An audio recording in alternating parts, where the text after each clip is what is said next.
I want my money back too. I don't even listen. Listen. False advertising. Listen. There, certainly. If you watch the trailer, there was some misleading. Not even the trailer.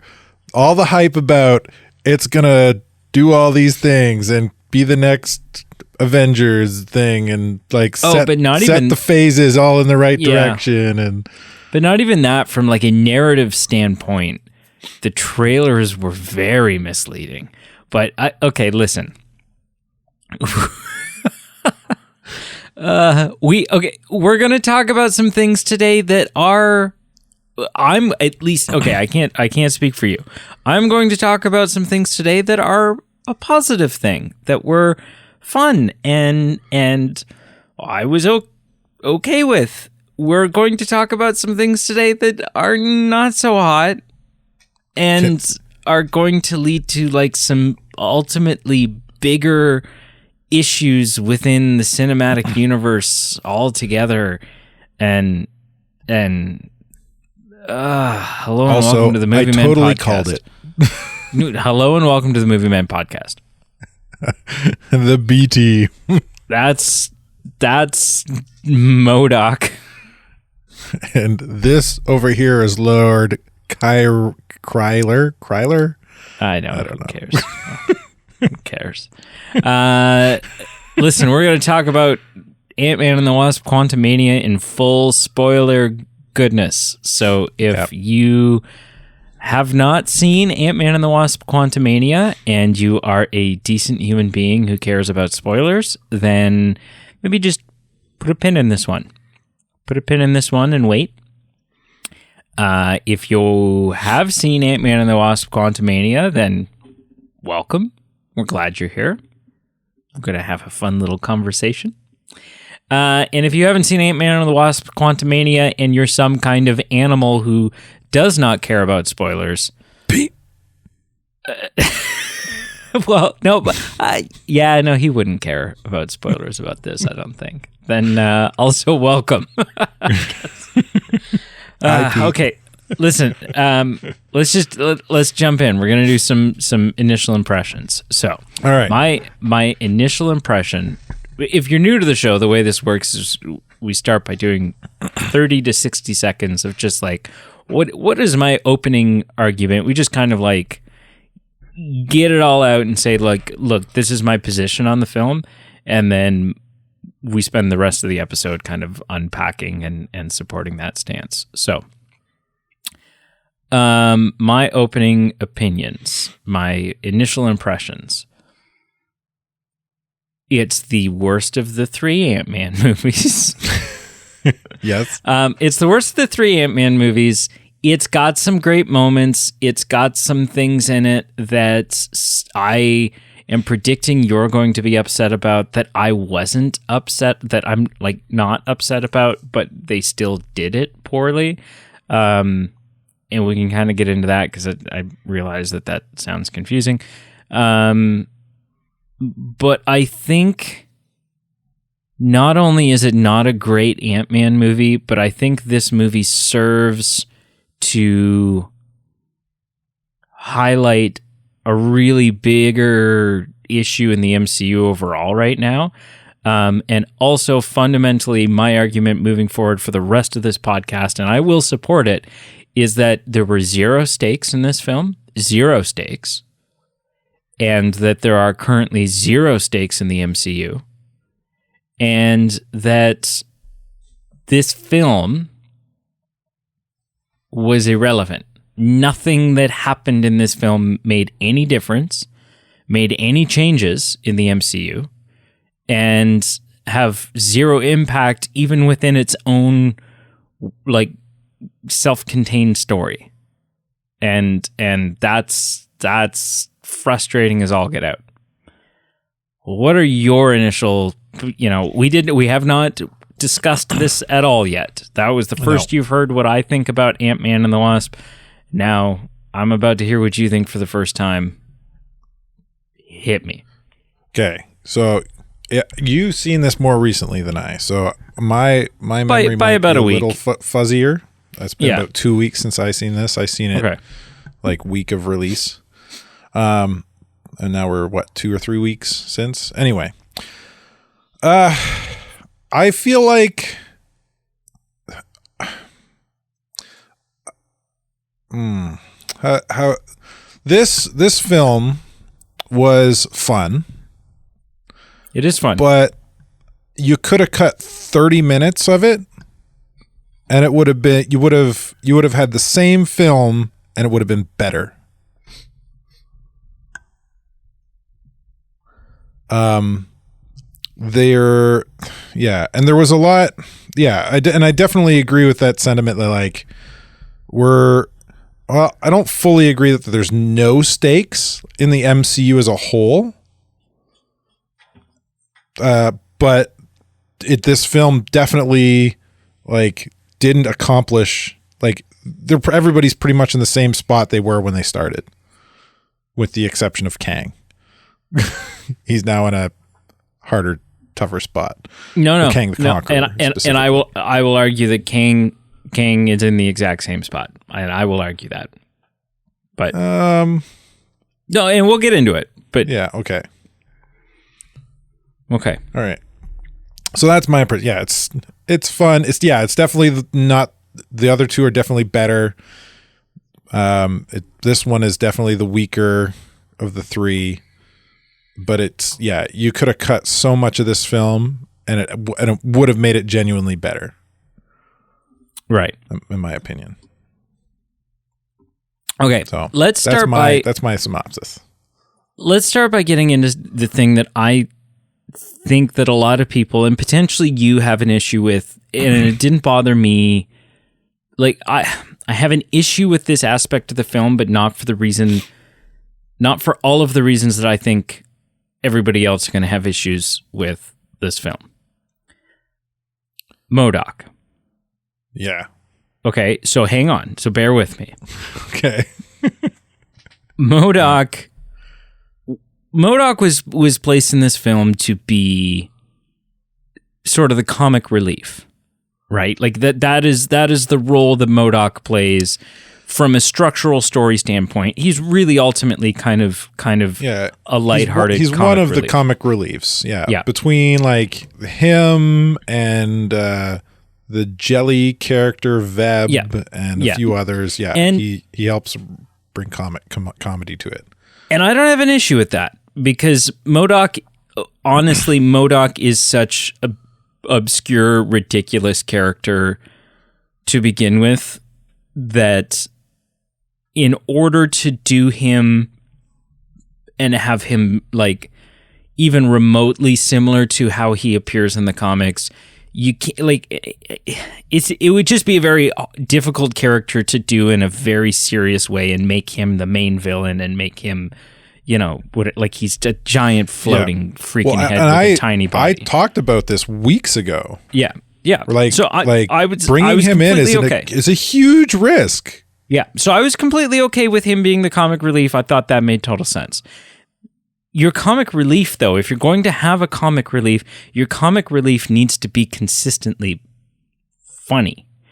And I thought some of his jokes, some of the stuff that was happening made me laugh in the moment, but still ultimately just, like, I just felt wrong about his comedy. Like, it just didn't, like the whole like, look at me, I'm such a dick. Like that, in the moment, I had like a physical, like a visceral laugh. Giggle.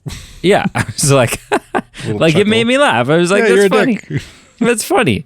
But ultimately it was just like, at the end of the day, when the jokes of your film are like, I'm not a dick. Like it wasn't MCU tier comedy. It wasn't the laughter that, so there's that. There's the fact that I'm fairly certain that with a couple of hours and a copy of Adobe After Effects, I could do a better version of, he was done so poorly. The CGI effect he looked awful. He, like, anytime his helmet wasn't on, he really truly looked awful. Like, even with the helmet just looked weird. Well, but at least it still, like, when the helmet was on, it looked tangible. Like, it kind of looked real, and you were like, okay, this isn't visually jarring. Whereas when he didn't have the helmet on, I was like, this seems like a simple effect. You have a bald guy so you don't have to worry about hair or dealing with his hair. You just kind of have to, like, record him and then blow the face up and then do a couple of, like, minor adjustments here and there. But it was almost like they tried to CGI more of the face than what I felt like they needed to CGI. And it had that kind of, like, it kind of had that Luke Skywalker at the end of Mando season 2 vibe. And it was just like, I felt the lack of hair made it look weirder. Every iteration of MODOK up until this movie has hair. Well, okay, but regardless, like, but not having hair should have made it a really easy effect for them. Made it easier to CGI to do. Yeah. But so ultimately, those are the really big issues that I have with MODOK. The issue that I think a lot of people are going to have that I don't mind at all is that they made MODOK Darren Cross. That didn't bother me. I was like, actually, you know what? That works for me, because I don't mind when you go, especially with a character like MODOK, who, you know, instead of being Tarleton, who is not, it's not like they've changed the identity of Green Goblin. It's not like they've changed the identity of the Red Skull, or like one of these integral villains from the comics. So you've changed the identity of him. Okay, that's fine. Yeah. And I do appreciate when they go in. They did the same thing with Red Skull, right? We see Red Skull disappear. He gets sucked into some kind of wormhole because of the Tesseract. And then we kind of never have an explanation for that until we go, oh, you know what? His ass ended up being the Keeper of the Soul Stone. And you're like, oh, okay, cool. I like you going in and tying up these little loose ends and giving me explanations for things. And so, yeah, at the beginning of the first Antman and the Wasp, we see him get sucked down. He goes subatomic. He gets sucked down into the quantum realm. And it kind of does, like, the way the shrinking happens within the suit. Like, the suit kind of shrinks, but his body doesn't want to. Yeah, and so it does look like there's some, like, physical distorting that's happening in the process. So I was like, you know what? You've taken something that otherwise, if I'd really thought about it, is kind of a loose end, is kind of this story hole that's sitting there, and you found a way to bring them back and tie it all together and make it make sense to me. And so that I appreciate entirely. I'm like, okay. Yeah. Well, totally. I got MODOK's wiki up real quick, and it's just like 2 sentences. Because what is George Tarleton? So for those unfamiliar with the comic MODOK machine, mobile. They got a bunch of M's here. Mental, mobile, mechanized. They got 3 M options in the wiki, but it's mechanized organism designed only for killing. Anyway, MODOK is George Tarleton, a former employee of Advanced Idea Mechanics, otherwise known as AIM in the comics, an arms dealing organization specializing in futuristic weapons. He undergoes substantial mutagenic medical experimentation originally designed to increase his intelligence. While successful, the experiments result in him developing a freakishly oversized head and stunted body, causing his signature look. So, yeah, not the comic book MODOK, but still has the look and you know what, I don't have a problem with the way they've presented MODOK's storyline here either. I mean, having AIM in there would have been good, but that would have probably worked better when like Iron Man was still around, so that him being more of an Iron Man enemy. With Iron Man gone, this works pretty well, I think. Well, and they are in Iron Man 3, I think. Like we kind of already dealt with AIM. Oh yeah, that's right. Iron Man 3 did have AIM. So right. So it's kind of and AIM is one of those things that you're either going to put a lot of your eggs in the AIM basket and you're going to make AIM a significant part of your MCU storyline, or you're going to give it a nod so that the fans are happy, and then you're going to move on to what your plans are, and that's ultimately what they did, and that's fine. AIM in the comic books is kind of similar to how Hydra is in the comics and in the MCU. It's just this like constant beast that's constantly kind of lurking in the back, or not beast, organization working in the background and causing problems that the heroes have to solve and fix. Kind of like what I think the MCU's already got the 10 rings is Hydra for now we've got the like 10 rings an on-screen organization that can be an antagonist to many films. I mean, there's no reason to have more than one. So no. Yeah. No. And like I said, we're kind of transitioning out of Hydra and into 10 rings and stuff like that. And it works. It's fine. So those were my issues with MODOK. It was fun to see him there. I would I was like, okay, if you're going to plug him in, it makes sense to me that you one and done him, you kill him off, you just have him in there as a fun little throwaway. It makes sense to make him the comic relief, because I don't know how you in an MCU, I don't know how you approach and do MODOK in a super serious fashion. And so it was fine. It was fine. So for me, MODOK was like the 30 minutes that could be cut and it would be the same movie. Yeah. Right? Like you cut all of MODOK's storylines and you just have like replacement, just general guards putting them in jail and letting them go or whatever, and or just Kang himself doing it. And this movie is better. Yeah. By all rights, in my opinion. You don't need MODOK's comic relief. Right. On top of that, we've already talked a little bit about, he looks bad. He does. He looks really bad. Yeah. The only reason I think, like, watching this film, he comes in masked down. I was like, oh, okay, so he's full machine. That's kind of, the mask came up and I was like, that's horrible. It looks so weird. Like so bad. So weird. It doesn't look right at all. No. And like I said weeks ago, that if MODOK's in this film, they either have to nail it or it's just going to be horrible. And they absolutely did not nail it. No.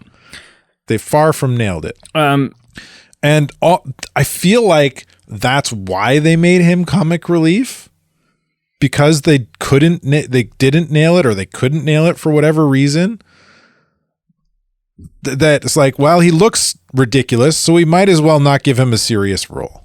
Well, I mean, that would have all been written prior to that, Yeah. Well, to me, that's a ridiculous notion. Like, MODOK has the potential to be an amazing character and an amazing antagonist moving forward, potentially.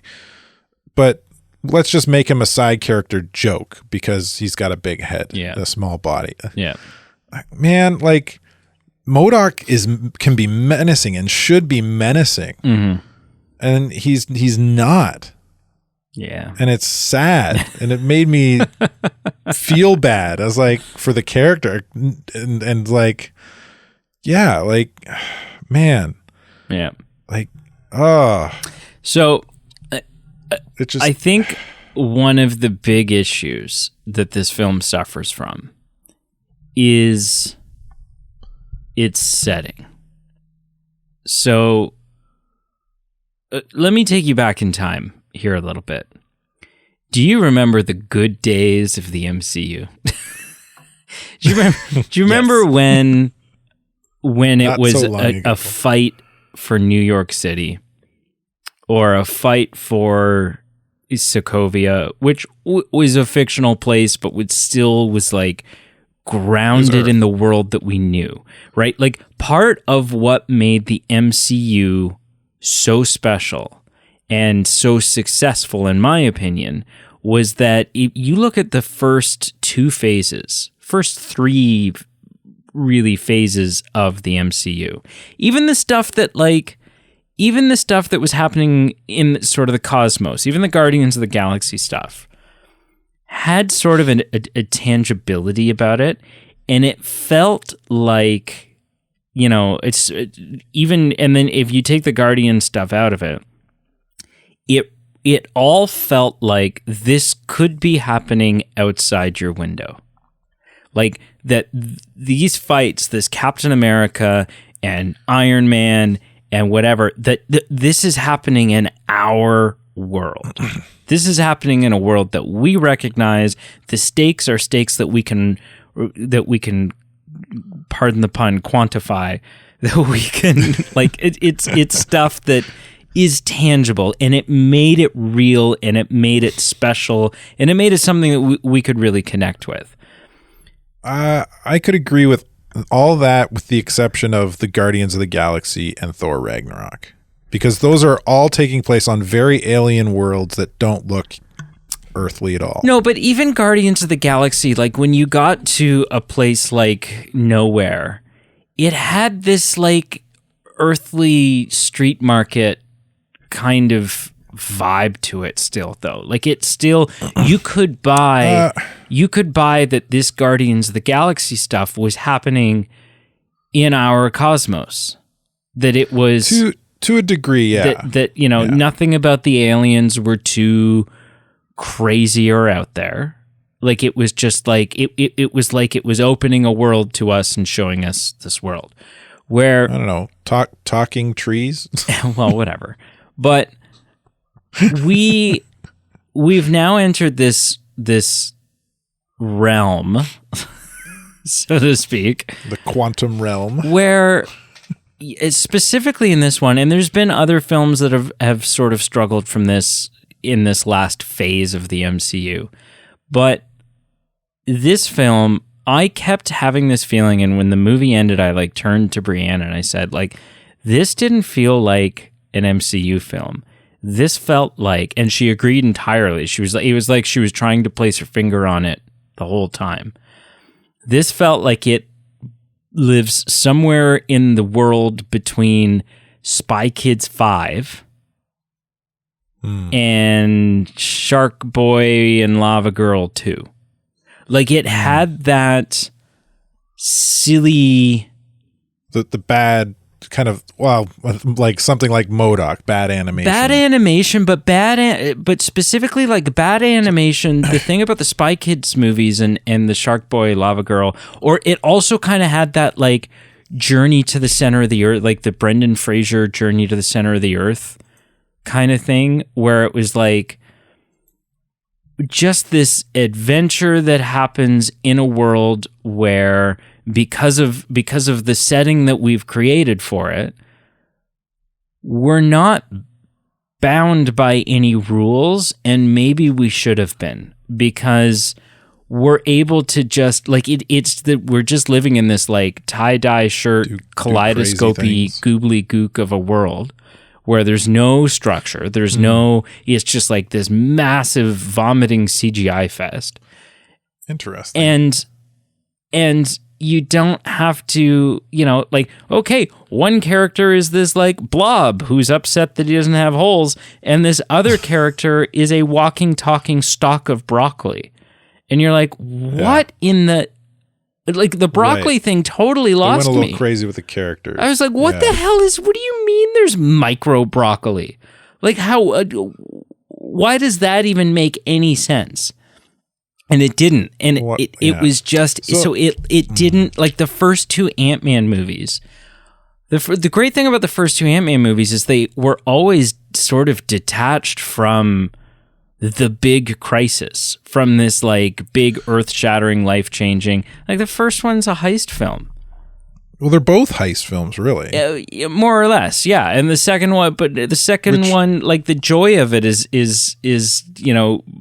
Hello Kitty Pez dispensers that are being blown up in the streets of San Francisco to be massive sized, and it just lost all that when it was. The best parts of this film are the parts that happen not in the quantum realm, right? Because they've got that heart. They've got that. So the first 5 minutes and the last 2 minutes. Yeah, exactly. And it just, everything in between was this like CGI fest where they were held by no bounds. Where there was no roadmap for the quantum realm. And so they could literally get in there and animate and create and design absolutely anything they wanted to. And there was nothing was physics breaking for them. Nothing was like, well, we can't do that because of the rules of the quantum realm that we've laid out. No, they're like, well, do whatever. Sure. Oh, yeah, you have an idea for this happens, and then that happens, and then all of a sudden this pops out of the ground? Sure. I don't know. Maybe it's the quantum realm. We've never done that, so anything goes. And it just wrecked it. Yeah, I don't think I had as deep an issue with this as you did, because I actually enjoyed the setting. Like them as they kind of traversed the quantum realm, the different sceneries and backgrounds and things like that, like the houses that moved and had cannons and kind of were alive. That all like was very cool and kind of fascinating and sci-fi almost to me. I thought this is cool. But I can definitely like the way you lay out your argument with like, especially with like the broccoli thing. The broccoli thing and like MODOK, that kind of like breaks, I think, is a break point. That's like the gone too far. A jelly blob, I think is Veb. I liked Veb. I thought that was a cool character. Veb was funny. The Zolom, the guy, the head cannon light dude, laser head dude, like those, like was that the mind reading guy? This is the quantum realm. Things should be flipped on their head and weird. Was that the mind reading guy? This is a complete. Pardon? Was that was that the mind reading guy? The guy that could read thoughts? No, Quaz was the mind reading guy. Okay, I have a big issue with the mind reading guy, but we'll get into that. Because he looks too human? No, it had nothing to do with that. I was okay with human-esque because I was like, oh, that's interesting. But I liked the kind of like this is an alien world. This is a different universe. Things work differently. Things are different, right? It's a place that lives kind of between time in some weird way. So I was kind of happy with the alienness of it. But yeah, like hearing your argument, I can definitely agree they went too far in places, but not overall. Right. Okay. So now, well, let's talk about Quaz because it just came up. Okay. Quaz is played by an actor named William Jackson Harper, and William Jackson Harper has kind of has his own claim to fame. I mean, he was in 50 episodes of a fairly successful show called The Good Place. He was in Was that him? That's him. No way. That's him. So I didn't even recognize him exactly. until you So said here's the thing. So William Jackson Harper is not a nobody. They brought in a good a good actor. They brought in a talented actor into the MCU, created this character, plugged him in as the person playing the character, and I'll tell you right now, Quaz serves one purpose, one narrative purpose in this entire film. I know exactly what you're going to say. They're telling the truth. That's it. Yeah. That is the only he's the reason lie Quaz is there. detector. That one line is so that you can explain why this group of people are going to buy the story and go along with it, so that you can get past that and keep telling your story. That is the only reason why William Jackson Harper is in this movie, and that is stupid. Yeah. So that they trust Paul Rudd's character and Cassie. And Cassie in Scotland. And that's stupid. Yeah. That is absolutely stupid. That could have been anybody. That could have been an anybody character. I could have been. I can agree with that sentiment. So dumb. That could have been done in many ways. Zero stakes in this film. Absolutely zero stakes. Because here's the thing. This film... There were stakes, but they amounted to nothing. But absolutely amounted to nothing. Because, which at the end of the day, if they end up amounting to nothing, that means in retrospect, there were zero stakes. Because here's the thing. So Kang the Conqueror... At the beginning of as you're going through the film, there are stakes. Like, if Kang gets free, everybody's dead. Right. There are stakes. But yeah. But so Kang the Conqueror, right? And this has caused all kinds of issues with the Loki. Instead of clearing up and making Loki make more sense, this has made Loki make less sense. But we'll get into that. Kang the Conqueror, right? The next Avengers film we've got coming is the Kang Dynasty. It's Kang the Conqueror. We've waited for Kang the Conqueror all this time, and Antman and the Wasp: Quantumania is going to be the introduction of he's the new Thanos. He's the bigger, badder Thanos. He's gonna be the next threat that we're all worried about and terrified of, and blah blah blah. So many issues with this. Not with that premise. Not with the idea of doing that. Okay, sure, it's got to go somewhere. I don't see a version. I know everyone's screaming at the top of their lungs, Galactus! Galactus is the next big. We gotta go with. I don't know that you can do Galactus in the MCU. I really don't. I don't know that you can do him as your big antagonistic presence, because how do you do that? How do you fight that? Right? You've got what?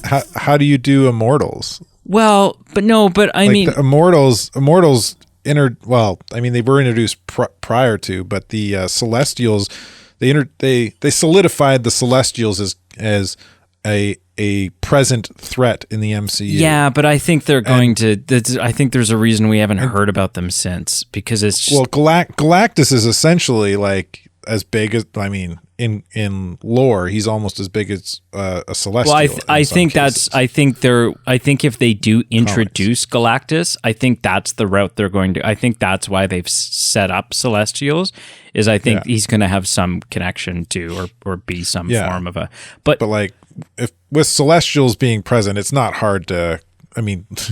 Celestial's bigger than Earth. Well, it's pretty easy to introduce a world-eating person now. Yeah, but what do you do, right? Like, how do you the world's mightiest heroes are all standing on Galactus's fingertip, punching his nail bed? Like, what you can't. No, you need to introduce the Fantastic Four, and then Reed Richards creates the ultimate nullifier. Yeah, but then that's anyways. It doesn't matter. Okay, it doesn't matter. So, so Kang the Conqueror. And I've seen a lot of stuff on the internet, like fan theories and this, that, and the other thing. You introduce Kang the Conqueror in this film. He's supposed to be this big, crazy bad guy, whatever. Biggest, scariest bad guy of all time. Who not only in the end of this film is defeated by ants. Biggest bad guy there is, ladies and gentlemen. Biggest bad guy there is, taken out by some ants. Okay. All right. Some very smart ants. Okay. Make no mistake. What they did at the end of this film was kill Kang the Conqueror. And a lot of people are going like, no, well, maybe he's not. Listen, if not for that post-credit scene, I'd be sitting right there with you. Right? But the other Kangs in their little Kang, I guess the Council of Kangs, they're calling the Kang Dynasty. That's the name that they're giving him. Yeah. The Kang Dynasty says Kang the Conqueror is dead. And I think that Kang the Conqueror could maybe Scott Lang would be sitting there going, is he dead? I don't know if he's dead. Is he dead? Is he? I don't think that's a wall that's pulled over the eyes of the other Kangs. I think the fact that these high council Kangs are going, Kang the Conqueror is dead, that is as definitive as it gets. Kang is dead. If anybody knows, they know. Yeah. Yeah, because I think the argument for him being alive is he's just stuck in that place that he just got Scott smaller. was stuck in when he was trying to get the whatever Kang's MacGuffin. Yeah. And so, okay, so you've introduced Kang the Conqueror, and then you killed him. So Kang the Conqueror's obviously not the Kang that we're worried about moving forward. And the reason why this film had zero stakes is because we didn't stop Kang. Kang Dynasty is still coming, whether or not any of the events of this film happened. Whether or not this happened at all. Whether or not Scott Lang and Hank Pym and Janet Van Dyne and all of them, Hope, whether or not they get sucked down into the quantum realm and defeat this Kang or not, Kang Dynasty is still coming. It did not affect that whatsoever. It had nothing to do. Whether this movie had happened or not affects the roadmap moving forward zero, because they're still there. The Kang Dynasty's still there. And it was there regardless. They were always there. And they were always there. And they were always going to be there. So the events of this film meant nothing. So I think, so in my mind, the film meant nothing because Kang was still alive, trapped in that world that Scott was trapped in trying to get the MacGuffin. No, Kang's dead, man. Yeah. So your premise, like, I think the Dynasty is more like the Council of Kangs is more of a risk now because Kang is dead. But right, they say as much. Like now these Avengers are a threat because they had the capacity to kill Kang. Well, but if they can kill Kang when we couldn't, that's a problem. But that's just a simple realization. That's not that wasn't like, because Ant-Man killed Kang, like because of the events of this film, now the Avengers are strong enough to kill Kang, and now it was just like, okay, I guess they're strong enough to kill Kang. Like it's nothing right. that was they're always perceiving that as some kind of threat to them. Yeah, and so I don't know. And also, if this version of Kang, who was now taken out by ants. Why are we so... I mean, I guess because there's millions of Kangs, that's what we're... And that just seems... That's not something I'm interested in seeing on screen. That's just going to be one big confusing mess to follow. But... Well, it's already confusing because Loki season 1 set up that the Kangs fought each other and didn't work together. Right. And now all of a sudden there's thousands of them that like hang out and cheer and at a coliseum. Yeah, and so the big scary guy... Kang, the name Kang, who's supposed to be this big. We've now seen 2 Kangs die on screen. We saw Kang die at the end of Loki season 1, and now Man at the End of Time. Yeah, and now we've seen Kang the Conqueror die at the hand of some insects. And which I get that that's what you had to do. That's the premise of your film. That's the whole ants are the thing. The ants helped kill him. The ants didn't deal the final blow. No, they just but without the ants, armor. they were... but without the ants, it wouldn't have happened. Someone please explain to me why. If you have this Council of Kangs who take this Kang the Conqueror, right? Who are they're even the Council of Kangs are looking at Kang the Conqueror, this one specific Kang, going, "This is the worst of the worst Kangs. This is the Kang that we need to exile. This is the Kang that we need to imprison and hide away where he can never get out and nobody can ever this guy is trouble. Like this is the other Kangs are worried about this Kang." Well, What does that mean moving forward? That we've already dealt with the guy that the people who were now supposed to fear. We've dealt with the guy that they feared. And B, if this guy is the worst of the worst and he needs to be tucked away in a place where the light will never ever find him, why would you exile him there with the ship and the device that he needs in order to get himself out? Yeah. I don't know. Extenuating, maybe it was What? devil's advocate. Devil's advocate, like kind of the simplest answer is the most plausible. Maybe it was a struggle to get him there, and it was some kind of trap, and they couldn't isolate him from, and I don't know. I think that's the second simplest answer. I think the simplest answer is horrible writing. It was just horrible, lazy writing. Well, whether Janet was trapped there with him or not, he's Kang. He's extremely intelligent. Yeah. He probably could have charged that thing on his own. So as a result of this, Kang's dead. Kang is dead. Kang the Conqueror is dead. We took Kang the Conqueror out. Did we? I don't know. Did we take him out? It doesn't matter. There's a whole Council of Kangs. The Council of Kangs were always going to be there because there's a million other universes. There's a million other Kangs. So whether or not we killed this Kang didn't make a difference because those other Kangs are still there and they're still coming. This film had zero stakes, which then leads me to the MCU basically has zero stakes right now. Gamora, oh God, Gamora is dead. Oh no, it's okay. Hang on, we have a Gamora from 3 months ago. We'll just pull that Gamora in. It's no big deal. It's fine. It's fine. It's the multiverse. It's multiverse. There's other ones out there. We've already talked about, I don't believe that Wanda's dead. You do.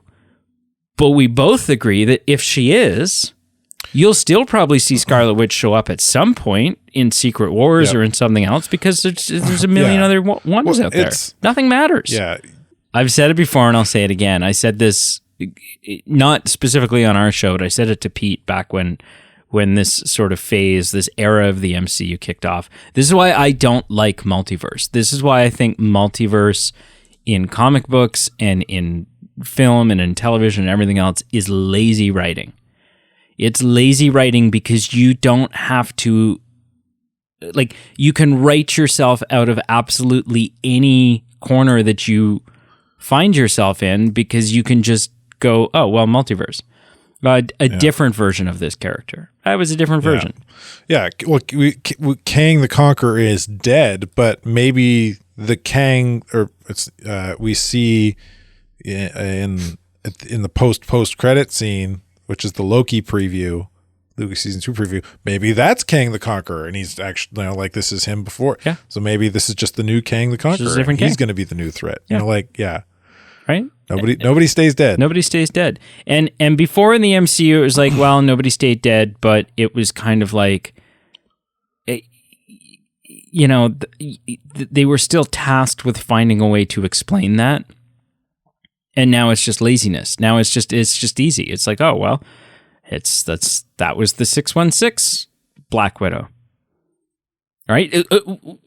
Natasha's death, which was a very emotional, like that scene between her and Clint and them both trying to sacrifice themselves to save the other one. And like, it's heart-wrenching. Yeah. That was such a loss. It was really good. It's well done. But there's a million other Natashas out there. So if we need a Black Widow for whatever reason, it's fine because we can tap into one of these other universes. Yeah. Right? Multiverse of Madness showed us that. Multiverse of Madness showed us, hey, we can have Wanda kill Mr. Fantastic. We can have Wanda kill Black Bolt. We can have Wanda kill all these characters. We killed 2 Doctor Stranges. 2 Doctor Strange. Doesn't matter. Doesn't mean anything. It does not mean anything. Which is why, like, the only stake in all of the MCU right now, and it's just an annoying. Granted, it's, I guess it's a big stake, but it's just an annoying one. Is this whole thing of like, well, incursions, right? Is that our reality might get wiped off the map. Yeah, all this universe hopping has caused a major problem. Yeah. But Yeah. that's it. There's no individual, there's no human level stakes, because if somebody dies, if something happens, well, we've already done time travel. We'll just go back and undo it. We'll find someone from another universe. We'll go, like, you know, yeah, it'll be sad. You know, that's not what the characters aren't going like, you know, gosh, well, you know, if Scott Lang dies, we'll just replace him with a different Scott Lang. But that's where the writers are. The writers are like, well, you know, we could have a really emotional moment at the end of this film by killing off Scott. And yeah, and that's okay. And someone will be like, "Oh, wait, well, not even killing him off though. Even just trapping him. If he was just stuck there, yeah, that would have annoyed me though. Or him and Hope were stuck there. How many times if they just has stuck there? That would have been something. Yeah. But But no, now we can travel to and from that realm, no problem. What I wanted for the ending of this film, I had no idea they were going to kill Kang the Conqueror. I assumed, like I think most other people assumed, that Kang the Conqueror, a Kang that we know and love, like, you know, sort of our go-to Kang from the comics, Kang the Conqueror, was going to be our Kang that we're all worried about. Set free. Yeah. I thought he was going to get out. And so I wanted that. And I did want, and again, it would have been not as impactful as it should have been, because we'll just find another one. I thought, you know what? It's the third Ant-Man movie. The MCU needs a big shakeup. It needs something. It needs to throw a left swing punch here and you know, make sure we're all awake and watching. Kill Scott. Like, actually have Scott have to sacrifice himself to save Cassie, to save Hope, to save whoever, right? And that would have been. And I thought, you know what? Yeah, they're setting up Cassie as Stature. And I'm like, okay, so you've still got Pymtech heroes. I thought it would have been, you know, mighty powerful to have, and it would have really cemented, okay, Kang's not messing around. Kang just killed Ant-Man. Ant-Man's gone. A character that we've grown to know and love. What are we going to do about Kang? Kang just killed one of our Avengers. And we would have come out of this movie going like, oh, holy shit, Kang. Instead, we've come out of this film going, okay, so Kang the Conqueror wasn't much of a threat. There's a bunch more Kangs? If all these Kangs together were scared of this one Kang, we got this. And I'm supposed to compare this scenario to the scenario with Thanos and go, oh shit, we're in trouble? I'm not there yet. And the Marvel hasn't done anything to get me there. Wasn't this supposed to tie up a bunch of loose ends? It was supposed to. Well, that was my theory. I was going into it saying I think this is going to pull everything into focus. They were saying stuff like that, weren't they not? No, they were saying that it was what they were saying, which is also bullshit, was that this was as important a film. This was on the same level as Civil War, and that the MCU is going to look quite a bit different after this film than it was going in. Right, which it doesn't. It looks the exact same. It looks the exact same. It's a big, same. Jumbled mess, bunch of loose ends. This is literally the first film that has zero impact. We didn't lose anyone. Everyone is in the exact same state that they were in, except for Kang, who we didn't know was there and was hiding away and was not a threat because he couldn't get out unless our people went and were there in order to help him get out. So had we never gone to the quantum realm, had this movie not happened, Kang the Conqueror still stuck there for all eternity, and Kang Dynasty's still coming. This film meant nothing. Nothing. So frustrating. I've been a defender, man. I have been an advocate. I've been an apologist for the MCU. I really, really, really need Guardians 3 to be good. Yeah. Yeah, this one, yeah. At the end of the day, they made a bunch of big missteps in this. And it's too bad because Kang was real, like Kang the Conqueror in this film was scary. Jonathan Majors was incredible. Jonathan Majors steals every moment he's in. Awesome. Like the way he took out Zolom, that was like, oh crap. This guy is unstoppable. Unless you've got 1,000 oversized ants that are really smart. Yeah. Oh man. I did enjoy Catherine Newton as Cassie. I thought that was a good. Yeah, I thought she did a really good job. I liked how she wasn't. They didn't kind of Mary Sue her character and just made her really good with the suit. She like was still trying to figure things out. Yep. I loved that. I like seeing, like Scott Lang. It took him the whole movie just to get decent with the suit, and even then he was barely able to beat his what's his name? MODOK, almost pre-MODOK guy. Darren Cross.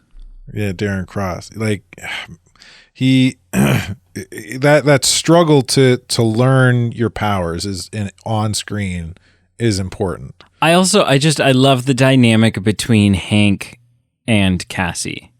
That Hank's given Cassie a suit, and that Scott's just like totally out of the loop here. He's like, yeah, he's wait got no a second, idea what's going on. You have a suit? And she's like, yeah, I got a suit. Deal with it. Like, it was fun. It was fun, and a lot of people, I like them pulling in these kind of the majority, the average movie-going person, and even like the average sort of shallow is the wrong word, skin deep level comic book fan isn't going to know who Stature is, right? Yeah. And so to bring in more Hank Pym, more Pym Tech heroes, that's fun. I'm all for that. Oh yeah, yeah. I'm all for that. Bill Murray was a huge distraction in this film. Yeah, I thought same thing with kind of Quaz and MODOK. You cut them out, it doesn't change a whole. I love Bill Murray. The only reason Bill Murray's in here is to rat out our heroes. Yep, I love Bill Murray. Yeah, I was very excited that I found out that Bill Murray was going to be in the MCU. I don't think Bill Murray should have been in this movie. No. He doesn't add anything to it. Apparently, he was really excited to be in the MCU, that he kind of did something he normally doesn't do, and he hunted out a role to play. Normally, people send him scripts. Yeah. But this was not the role for him. He was in another film or something with the actress that plays Cassie. And or something. They were doing some kind of. They found themselves chit-chatting with each other. They know each other somehow. And she was talking about her excitement for this upcoming. She's going to be in the MCU, and I guess it got Bill Murray's wheels kind of turning, and he was like, maybe it's time that I also hop on this and get in the MCU. And so what's cute is that whether he was kind of already in talks to do this film or not, he ends up calling up Catherine Newton and saying, he ends up calling her and saying, because I think, at this point he's already got a role, or he's got an offer, he's got an in. I mean, he's Bill freaking Murray, But he calls Catherine Newton and says, would it be okay with you if I take this role? Because I think there was this, that Cassie was very excited about this. Catherine Newton was very excited about this, and he didn't want to be the guy that was like, oh, guess what? I'm in it now too. Right. And just kind of have that. I stole the screen on you. Take away her. I Jack Sparrowed you. Yeah. So I thought that was very commendable and nice, and but man, this movie, I was pumped for the movie because it was Antman and I was excited, but I was pumped for answers. I was pumped for, okay, so then the things that now need more answers, Loki, the end of Loki, right? So in theory, let me pull up, just because I'm going to forget the names of characters here, so I want to pull up, be able to reference people properly. In Loki, it is suggested that Sylvie, which is like the female version of Loki, that Sylvie does that thing, and as a result of her doing that thing, it creates the multiverse. Right. Now there's, the action that the choice that she makes causes everything to branch and creates a multiverse. Right? Because that's what they're kind of like constantly, the time variance society or whatever they are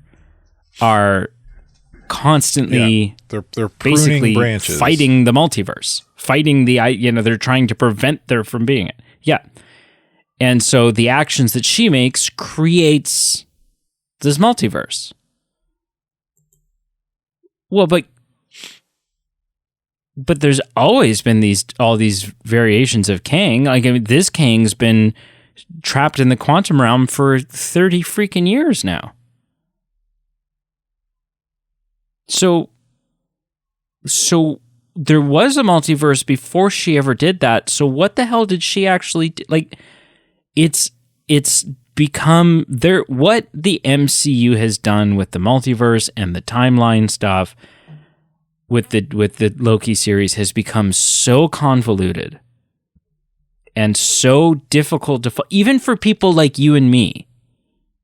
Even for people like you and me who are used to this kind of like sci-fi, comic book, complex storyline, Terminator nonsense. This is difficult to follow. This is hard to make sense of. And that's a huge issue. If you and I are struggling, then the people who are paying your box office, your average going movie ticket buying, popcorn loving fans, they're not going to get it because you've presented it in a way that it's not making any sense. And I can only hope that something's coming that is going to make sense of this all and pull it all into focus. It's kind of like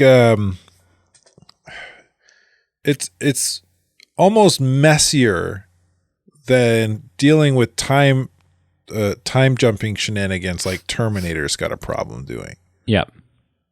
Right? Like, at least like with Terminator, people keep coming back, Terminators keep coming back, all this stuff keeps happening, and you create all these just slipped my mind, what do you call them, plot holes. You create all these plot holes. Yeah. Right? Like, well, if we stop the first Terminator, then why are they sending back more? Shouldn't we have won the war if that's what John Connor helps humanity defeat the machines in the future, then why are the machines still coming back, kind of thing, right? Yeah. It creates these weird plot hole loops that just kind of spiral. Well, this idea of a quantum realm and then multiple Kangs and like all this stuff it's almost more confusing than having these plot holes. Because not only are you creating more plot holes, you're creating all kinds of confusion on top of that. This is why Back to the Future is perfect. because they were like, okay, let's set out it like a Terminator, and it feels like, I mean, I thought that the MCU had when they did Endgame, it was a more complicated version of time travel to wrap our heads around than something like, say, Back to the Future. But it seemed like the MCU, it seemed like they'd done their due diligence. They'd done their work and had created their own set of time travel rules. Right? Yeah, They'd made it make sense. In Endgame, yeah. They'd made it make sense that it wasn't like Back to the Future, but that it was like, they even said, like, I think Scott Lang goes, Back to the Future's a lie? Like at one point when time travel is explained to him, that it is. But and then even that was like kind of multiverse. Creates branching timelines that are destructive and all this stuff. Yeah, even that was kind of multiversey. Right. And so how does the multiversiness of time travel, which I guess is very similar to the multiverse time travel that we get in Loki, how does that all tie into and coexist in a way that doesn't contradict the multiverseness that we now have in Antman and the Wasp: Quantumania, that we have in Doctor Strange: The Multiverse of Madness, that we have in Spider-Man: No Way Home? How do these make sense together? I don't know. Maybe, like my only thought on like not even a thought, my only hope is that because this movie ties directly into Loki season 2, and Loki season 2 will have multiple hours to try and fix or explain a lot of this nonsense, because it very much deals with multiple realities and timelines, both. Yeah. Deals with both of those things. That it explains things and sets the course much better than Ant-Man did. But it's still, I mean, and obviously we're going to watch Loki season 2, but it's just that's broken. I'm sorry, Kevin you Feige. Shouldn't. No, that is bad writing. If you shouldn't have to rely on a future film or a future story to make your current story make sense and have stakes and tie up your loose ends. Yeah. Right? Like, yeah. Not necessarily tie up your loose ends. You're always going to have loose ends in a film, even if it's got a happy ending, right? Because it's like, our heroes save the day. Oh, do they find love? Do they, but there's always going to be loose ends, but it shouldn't be fixing major I guess that's plot not holes. The point I'm really making. Yeah, it's about those kind of loose ends. It's other loose ends, that important, high stakes loose ends that create major plot holes. Exactly. Yeah. Yeah. It's just, and like I was saying, it's a commentary on what's happened to the MCU in general. That now, like, you shouldn't have to, in order to go to the theater and sit down and watch a movie, in order to understand Ant-Man 3, I can be in a position where I'm getting more out of Ant-Man 3 because I've seen these other MCU shows. But I should be able to sit down and watch Ant-Man 3, and the only films that I should really have to have seen in order to be relatively able to enjoy it is Ant-Man 1 and Ant-Man 2, because that's the Ant-Man franchise. Yeah. If you're doing your movies and your TV shows in a way that I can't watch Ant-Man 3 because I haven't seen Moon Knight, or I can't watch Ant-Man 3 because I haven't seen Hawkeye, then you're doing storytelling wrong. Then you're making movies wrong.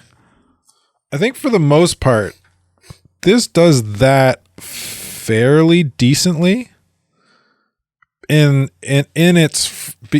in its first 10-15 minutes, when Scott is walking around and monologuing as he's walking around doing these things, right? He's explaining how, he saved the world. He's done all these things. He sets the stage for like, this is what's happened and this is where I am now. So he kind of explains all those stuff so you don't have to go back and watch them. Give us a recap. Which is nice. Recap, yeah. So speaking of recaps, where the hell is Michael Pena's Lewis?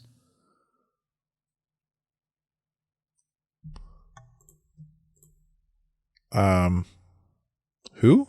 The character Lewis from the first two, his like Mexican friend that does those like rapid fire, like the life and joy of the Antman movies, right? Which is Lewis giving guy his like who goes over the plan or what. Okay, what so happened. let me tell you what happened, right? And then this happened, and then that happens, and then I was talking to this guy, and he was like, "Where the hell? Why? Why would you not include Lewis? If you can give us a 5-second no audio or no dialogue spoken Jimmy Woo, FBI agent Woo cameo at the start of this film, then where the hell is Lewis?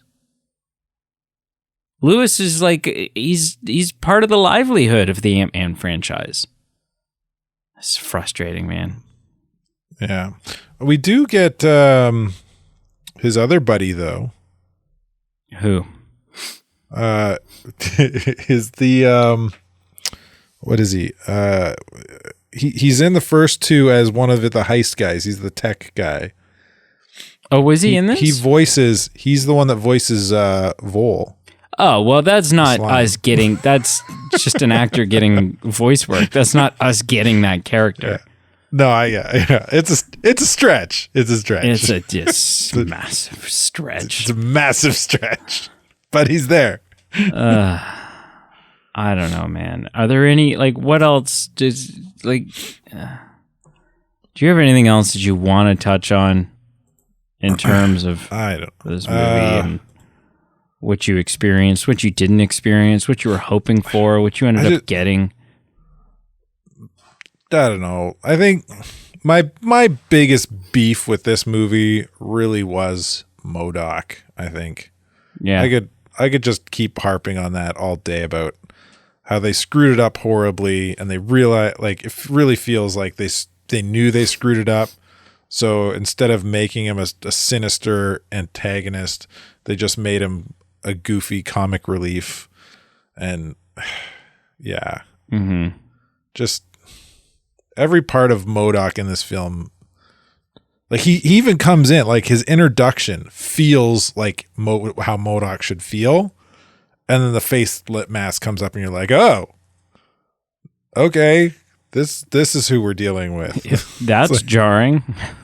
Yeah. It's just bad. What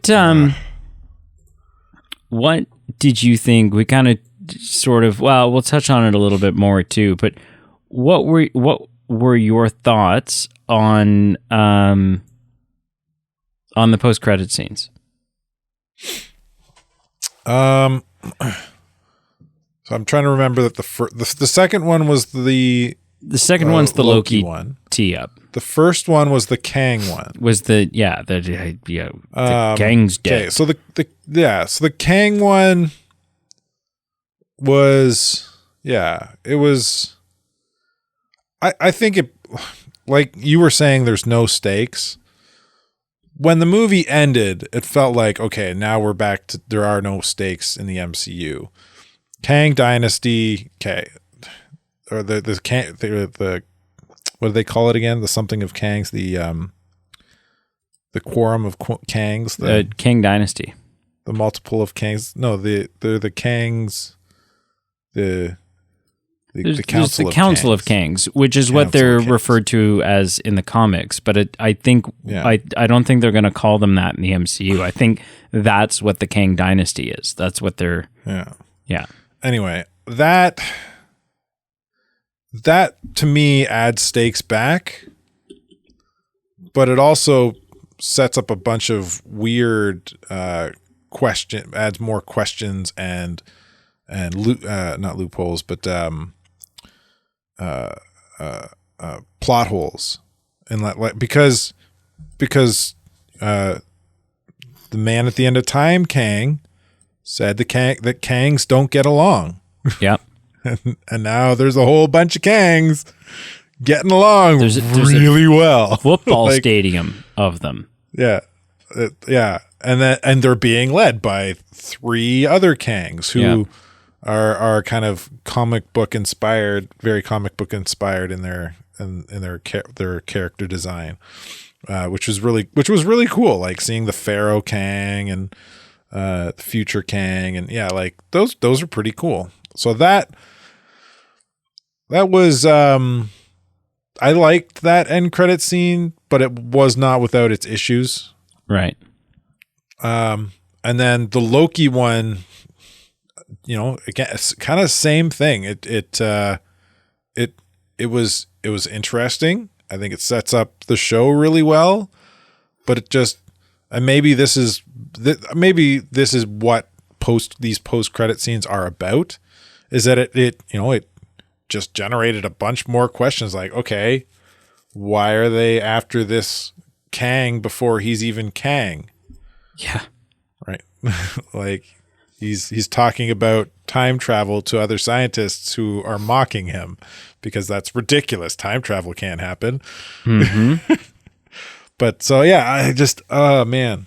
Yeah, I don't know. But now, since we're on the topic of post credit scenes, I don't know if it's because Black Panther didn't have a proper post credit scene, or if it's been kind of, we've had that kind of long stretch of COVID, not people going to the theater, but like almost the entire theater walked out right at the end of the movie and didn't see any of the post-credit scenes when I went and saw it. Could it be that? Or, I mean, I think that's part of it, but I think it's also like, how long have we gone? How many times have you sat through 15 minutes of credits to find a total waste of your time of a post-credit scene? Like something that's just fluff. Which is something I have to commend. Like, this film has 2 post-credit scenes, and they're both good.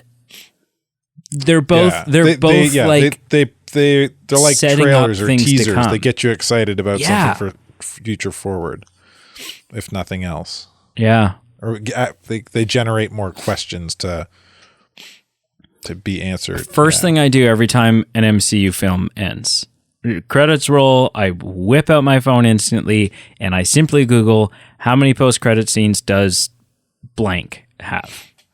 And I go, oh, okay, it has 2. If I know that or sometimes it says it only has 1, and I go, okay. And then we leave when that mid-credit scene plays. And we're like, okay, cool. There's nothing at the end. Time to go. So, yeah, I don't know. You'd think people would know by now, but, it's only been 20 years almost of yeah, it just seemed really odd. Because it was like me, and I went to see it with friend of the show, Tim DeArmond. And so me and him, and then this like other couple sitting in front of us. And we saw it in Hanover. But like the theater was pretty much full when we saw it. And everybody walked out except for 4 people. Yeah, that's crazy. I was a little baffled. I was like, have we not been watching Marvel movies together for the last 20 plus years? Yeah, 15 Do people years, not know how this works? Yeah. Yeah, I don't know. Has Black Panther already broken people's habits of sitting through credits? So what did you think of the second post-credit scene, the one that's teeing up Loki season 2? Oh, like I said, I thought it was good. It definitely generates a lot of questions and kind of plot holes that need to be filled. And they're in like the 20s or 30s or something. Yeah. And Loki's being like, Loki says to Owen Wilson's character, like, yeah, that's the guy. He's seriously, honestly, trust me, he's bad. Like, this guy's a problem. But then I don't know, like, what king is that? Is that the man at the end of the time? Is that King the Conqueror? Is that, like, who the hell is that supposed to be? Exactly. I don't want to see an Avengers film where we've got 17 Kangs on screen that I'm supposed to try to keep track of. Yeah. I just don't. It's just like nothing about that excites me. I will like this Kang role that Jonathan Majors is filling really shows off his acting chops though. Oh, he's incredible. Like Kang the Conqueror felt like a completely different character than the Man at the End of Time. And all the three Kangs from the Council of Kang that had speaking roles felt different. Yep. And the stadium, if like you look through it and like all the Kangs are acting different for the most part. They like there feels like they're different characters even though they're the same person. Yeah. And a lot of those are just CGI like yeah, but I mean they probably for a bunch of the kind of especially the closer ones, they probably had Jonathan kind of like doing something. Yeah. Yeah. And then just kind of CGIing him doing the whatever in there. Apparently he's I remember incredible seeing like in Creed 3. There was like one like freaking out and there was like one eating something and yeah. Yeah, apparently Jonathan Majors steals Creed 3 is what I've heard. So. Oh yeah.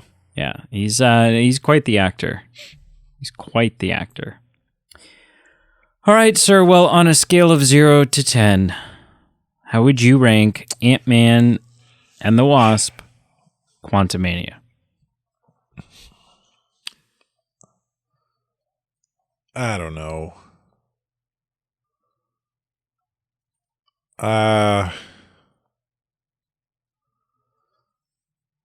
So having not seen it too recently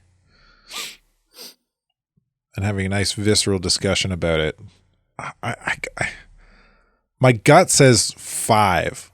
Okay. Out of 10. Sort of middle of the road. I feel like I want to give it more, but at the same time, I feel like giving it more would be it'd be charitable, right? Like I'm giving something it doesn't deserve. Yeah, you're giving it the score you want it to have been. Yeah, exactly. Like if you cut the 30 minutes that I've been talking about cutting, that we've talked about were unnecessary, I probably would have given it like a 7. If Kang the Conqueror escaped and was our big bad moving forward, it probably would have got like an 8 or a 9. Oh wow! Right, like yeah. So those were weighty flaws. Pardon? Those were weighty flaws for you. Those were flaws that carried a lot of weight.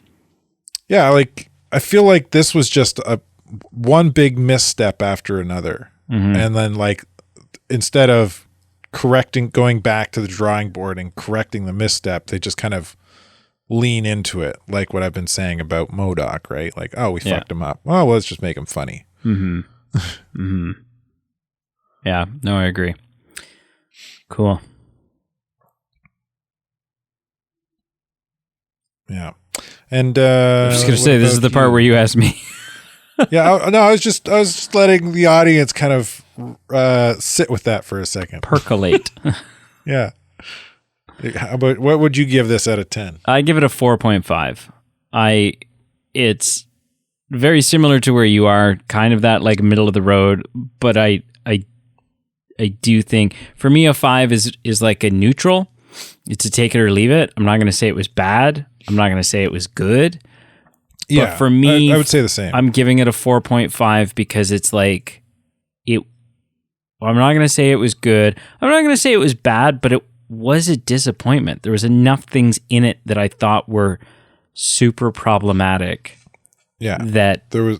I have to just sort of tip it towards the negative side of the scale.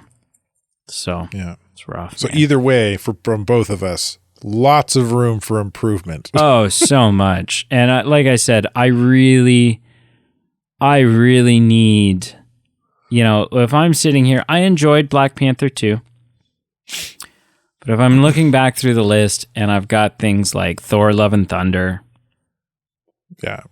If I remember right, you liked Black Panther 2 a little more than I did. Yeah, I think so.